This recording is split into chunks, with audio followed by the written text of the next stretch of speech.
Live from the Scripps Studios, this is 10 News. San Diego County has its first positive case of the coronavirus. Good evening, I'm Kimberly Hunt. County health officials announced earlier this evening the patient is a woman in her 50s. She traveled internationally a little over 2 weeks ago. At this point, doctors say the general public in San Diego County is not at risk. We have team coverage of the coronavirus outbreak. 10 News anchor Lindsay Pena was there for the news conference. She is joining us with more on what we know so far. Lindsay? That's right, Kim. Well, the health department says the test results came back late this afternoon. They're now being sent to the Centers for Disease Control for final confirmation. But as you said, that first test was definitely positive. San Diego County health officials wouldn't say where the person who tested positive for COVID-19 traveled to, but did confirm that's how they think she got it. This is a travel-related case. Dr. Wilma Wooten saying the woman is in her 50s and is currently hospitalized with serious symptoms. The health department would only say the woman returned about 2 weeks ago from a country that hasn't been deemed high risk. At this point, we don't know what hospital she's in. As for anyone she may have come in contact with, we do know that there is a household contact, and that person is under self-quarantine. And we do know that there are some healthcare worker exposure contacts. San Diego County does have 700 to 800 testing kits available right now, and health officials say they expect to get about 1,000 more over the next week from the CDC. But they're asking people who think they may need to be tested to go to their doctors first if they feel sick. Dr. Wooten says the flu and coronavirus symptoms can be very similar, but the three main warning signs of COVID-19 are fever, cough, and difficulty breathing or respiratory distress. Moving forward, the county is still asking everyone to practice good hygiene, avoid contact with people who might be sick, and stock up on essentials. It is not unexpected that we will have more cases of COVID-19 in San Diego, and we will report those to the public as they are determined. Again, although this woman who tested positive was here in San Diego for about 2 weeks before being tested, health officials say they have no reason to believe there is a risk to the general public. Reporting in the studio, Lindsay Pena, 10 News. Our local college campuses are also taking protective measures to make sure students and staff are safe. 10 News reporter Anthony Pura is live at UCSD, where the school has decided to switch to online classes. Big move, Anthony. Well, we're talking about lectures and office hours going online, but it doesn't involve all classes. Labs and studio courses, they still have to be attended in person. And a lot of students telling us that this is just unfamiliar territory for them. Coronavirus hitting a new level of concern at UCSD. Starting spring quarter, lectures and discussion courses will be delivered remotely online. Many students we spoke with say they've had no reservations going to class in person, but they understand many are worried about exposure to the virus.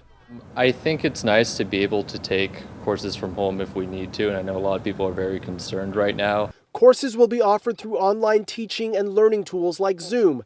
Many say it will be unfamiliar to them. Because if you're not there physically sometimes, it may be hard to understand, or if you need to go one-on-one with your professor and you're not getting the actual connection or I just don't know how that's going to be with multiple students, especially classes here range from 300 to 400 sometimes.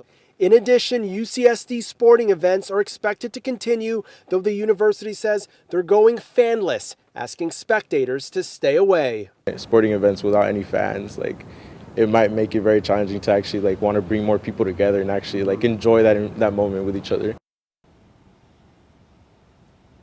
And we're also learning tonight that SDSU taking some action in light of the coronavirus concerns, saying that they are suspending study abroad programs for spring break and summer.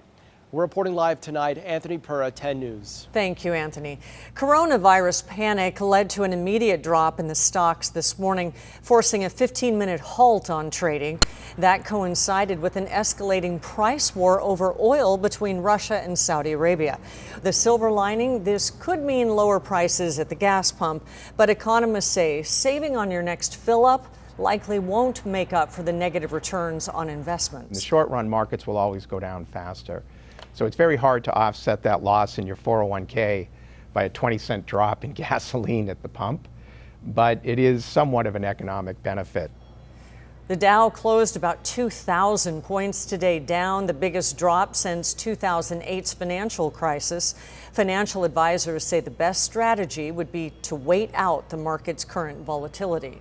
Hundreds of Californians who were stuck on a cruise ship now docked in Oakland will soon be quarantined to Miramar. The base is preparing for as many as 500 people. 500 more will be quarantined at Travis Air Force Base in Fairfield. About 2,500 others on the Grand Princess cruise ship will have to endure more time at sea. They will eventually be quarantined in Texas and Georgia. It will take 2 to 3 days to get all of the passengers off the ship. Miramar housed evacuees from China last month. The base says this quarantine will be the same drill, 14 days. The time frame and the logistics are still being mapped out. Here are the latest numbers. There are now more than 113,000 coronavirus cases across the globe, including more than 700 in the U.S. The death toll worldwide has topped 4,000. 26 people have died in the U.S. Washington state is the worst hit with at least 180 cases. 3 nursing homes there were infected. We've had patients who, within an hour's time, show no symptoms to going to acute symptoms and being transferred to the hospital. And we've had patients die relatively quickly. Today, President Trump promised major economic relief for working Americans who come down with the virus. He says his administration will ask Congress to pass payroll tax relief to mitigate hardship. Meantime, overseas, all of Italy is on lockdown. More than 9,000 people have the virus there.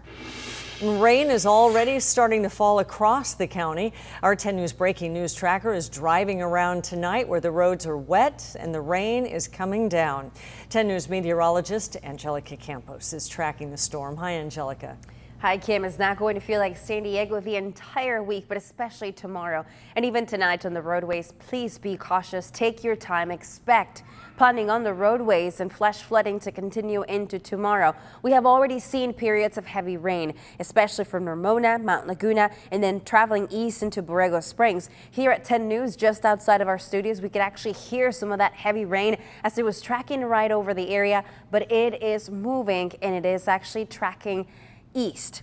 As we move over the ocean, heavy periods of rain will be impacting the 5. So for anyone traveling within the next couple of hours, and expect more problems to continue on the roadways because of periods of heavy rain into tomorrow morning's commute, as well as the evening commute. Possible thunderstorms. I'll show you hour by hour when to expect it. And stay ahead of the storm with the free 10 News app. You can access radar and video forecasts. Download that from the App Store or Google Play. Now to a breaking news update in City Heights, where police have recovered the car stolen during a violent confrontation. The victim was stabbed and carjacked on Whiteman Street around 4 o'clock this afternoon. His Toyota Camry was found a short distance away on Andros Court with a spot of blood on the bumper. The carjacked man is in the hospital. No word on his condition. Police believe this started as a fight. The attacker got away. He is described as 5'7" Latino man with short brown hair and tattoos on his back, wearing saggy jeans. New court records give disturbing details about the 10-year-old boy who reportedly fired a shotgun at police in Southcrest last week. Documents show he was allegedly slashing the family couch with a knife and threatening a baby the morning it happened. A restraining order says he had behavioral issues, a violent history, and was recently expelled from a school program. Documents say he hacked through a bedroom door and got the family's shotgun, which was unlocked and unloaded with 2 ammo cans of shells a few feet away. Both parents were booked on child endangerment charges, and the boy was sent to a behavioral facility. SDPD says he will not be charged with attempted murder because of his age and the fact that no one was killed. South Bay teachers won't be getting any sleep tonight as their school district gets ready to cut more than 200 jobs. Cut from the top! Cut from the top!